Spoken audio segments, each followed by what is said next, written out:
Hey everybody, this is Samantha, Race Fan 25 and 8.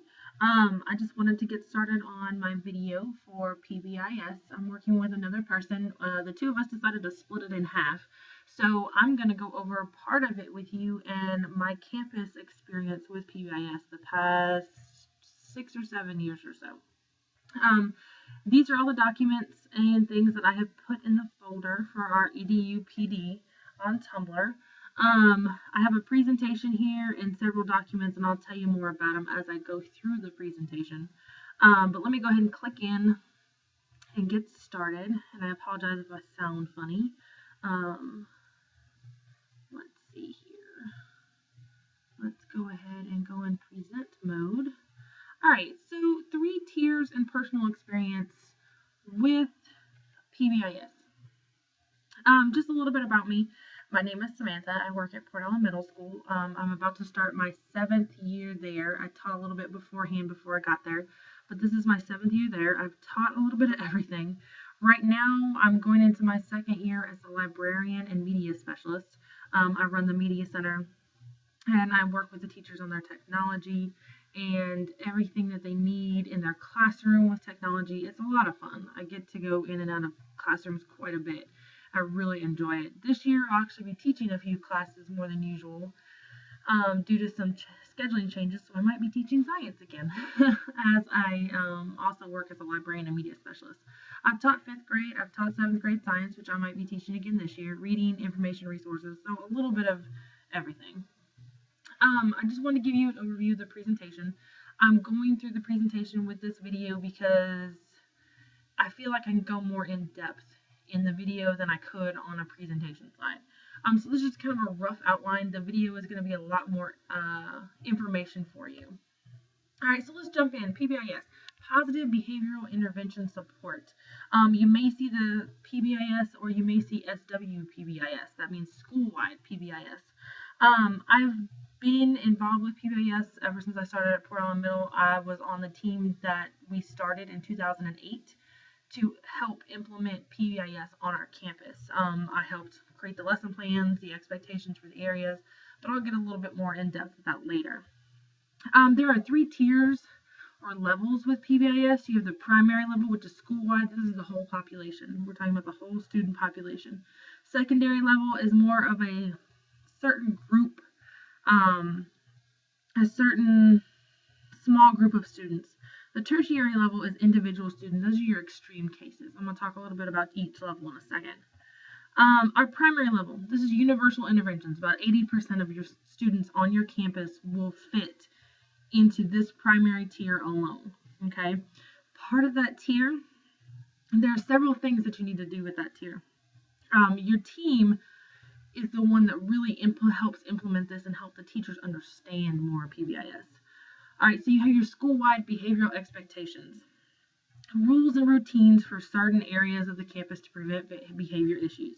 As a team, your PBIS team will pick the areas they feel are the most important to establish these rules and routines. And I have a sample lesson plan and areas that we use on our campus to help you understand this part a little bit better.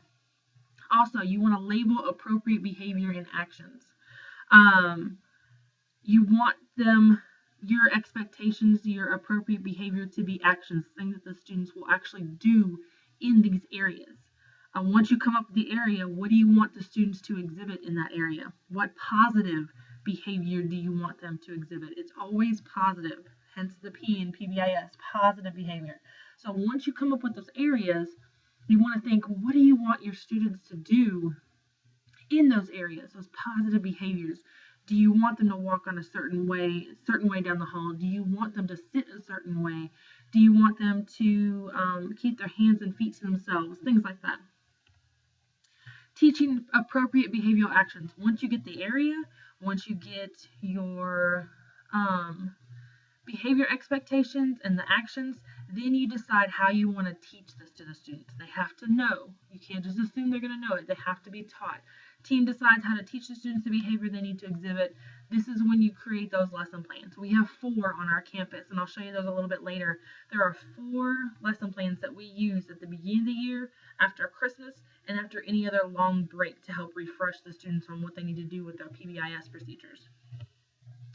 All right, observing and praising appropriate behavior. Once you've picked those areas, those actions, you've taught them, then you need to observe and praise the students for doing a fantastic job with these.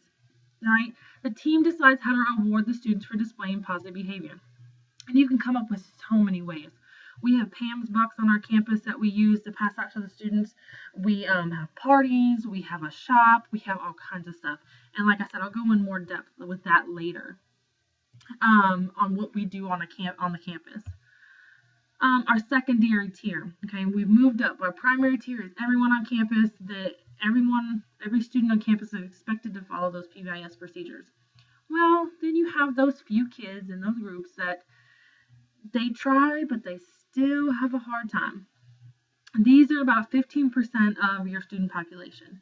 This is usually a small group that you've looked at and you have behavior concerns with. It's just a targeted group or individual plan, certain students who may not use positive behavior on a regular basis. We always have just a small group, and what we give them is a folder. It's a behavior plan, basically, and each teacher signs off on it. Did they follow these positive aspects during their class period?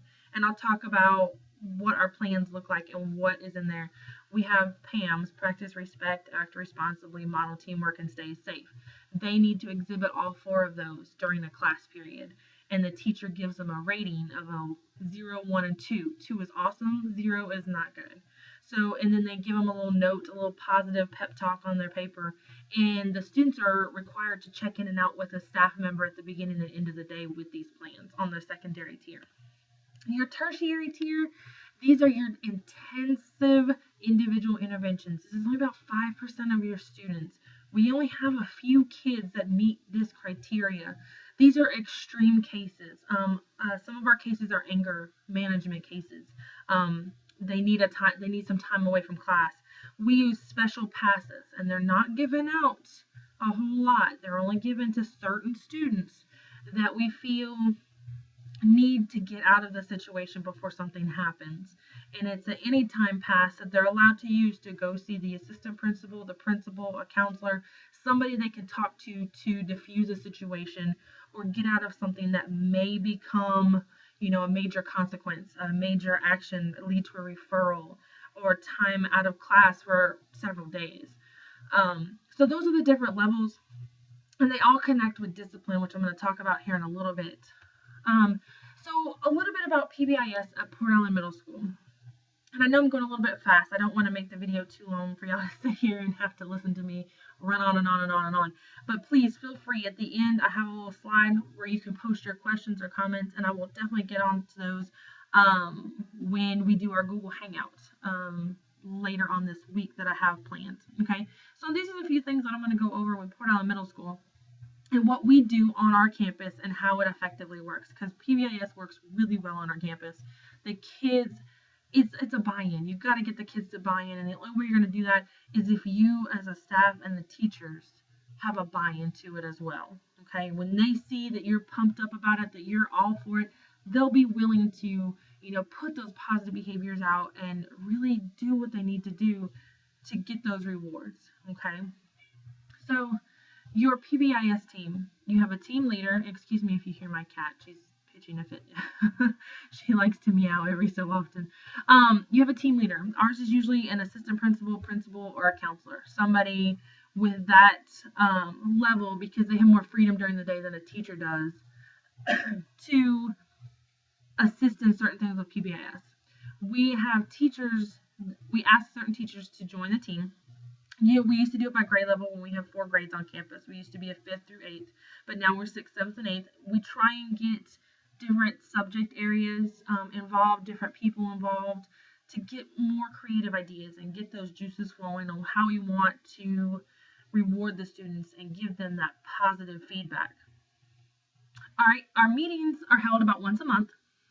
Sometimes it's more than once a month, depending on certain events that go on campus. If we have a party coming up or we need to get some donations, things like that. They usually take place after school because that's when everybody's available. It is hard to do it during the day when we have multiple planning period times. We always have an agenda of what we want to cover. Someone takes notes and you sign in. We keep track of everything so everyone knows what's been talked about and what hasn't been talked about. All right. Now, we formed in 2008. I was one of the first year there, a brand new teacher still, and I volunteered as a 5th grade teacher to be a part of this team. And part of our goal that year was to create our areas with expectations, and the 4 we picked were restroom, cafeteria, transitions, and gym. All areas follow our PBIS slogan: practice respect, act responsibly, model teamwork, and stay safe. In all 4 areas, under practice respect, there are things they need to do to practice respect. Act responsibly, things underneath that they need to do, and I'll show you with that with one of our lesson plans in a second. All right. We also have discipline, major versus minor hierarchy. I have a document in the folder of our major versus minor hierarchy. If it's a minor, we ask our teachers to handle it within the classroom. They give a warning. They remove the student from the rest of the group, send them off to the side, maybe a timeout area. 3rd is a phone call. 4th, they get a C13 and a Pams essay. I don't have a copy of the Pams essay right now. I'm hoping to get a copy of that tomorrow and post for you guys so you can see what we have them write. And if the behavior still continues after those steps, then it ends up being a C14, which is a referral to the office. Major offenses, automatic referrals that the student gets sent out, spends time in clinic, suspension, things like that. All right, so our lesson plans. If you click these links here, it'll take you to one of the lesson plans, and I'm going to click the one for the transition and let it pop up for a second. It's going to take a minute. But as you can see, this is how it is. This gives teacher directives, the objective of the lesson. The following will be utilized by all grade levels. Practice respect, use polite manners, stay off the walls, and so on and so forth. So you can see that we've taken that and put it in positive terms for the students to understand and for the teachers to teach to the students. Okay. So all 4 lesson plans are here. You can click on to access them. I also have all 4 in the share folder for you to click on and to access. Use them for templates if you need to, but you can kind of get an idea of how those lesson plans are written. We give out Pams Books. It's basically a money piece of paper that we use to reward students for positive behavior. Teachers give students Pams Books for many reasons. They see them following PBIS procedures. Positive acts during the day. I've given Pams Books to students who hold the door open for an adult, who pick up somebody's pencils that fell on the floor, that lets a lady go in front of them if it was a gentleman. Different things that really scream positivity. I love to reward them. And even with grades, I sometimes give out Pams Books for positive learning. It's really up to you guys what you decide as a team. Students collect them and then they get to spend them at various times. We have a PBIS store, well, a cart now. They get to go spend it on candy, school supplies, whatever they want. And all these items are donated to us. Okay. We have a PBIS store or cart.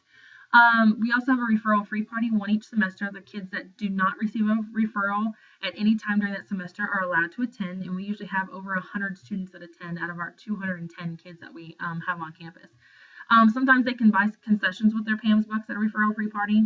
Class with lowest timeouts in clinic gets an ice cream party. We've had Smoothie King take smoothie orders for $5 and bring them in for the kids that earn them. All kinds of stuff. It's really up to you on how you want to reward your students. That's where that brainstorming comes into play with your team. Data. We use JPAMS. It is a program we use for grades and attendance, and we also put our discipline in there. And those are the things that we look at to kind of collect data to see what we need to look at. What are the areas we need to target and try and improve on. And fundraising. It's always an issue. We got to get those items for those kids. The stuff for the PBIS store. We ask parents, we ask teachers, we host free dress days, concessions during sporting events, just different opportunities. Okay, if you have any questions, I'm running out of time. Please click this link and give me some questions and comments. This is my tentative Google Hangout, Saturday, July 12th, about 10. If it changes, I will let you know. And this is my contact information if you need anything.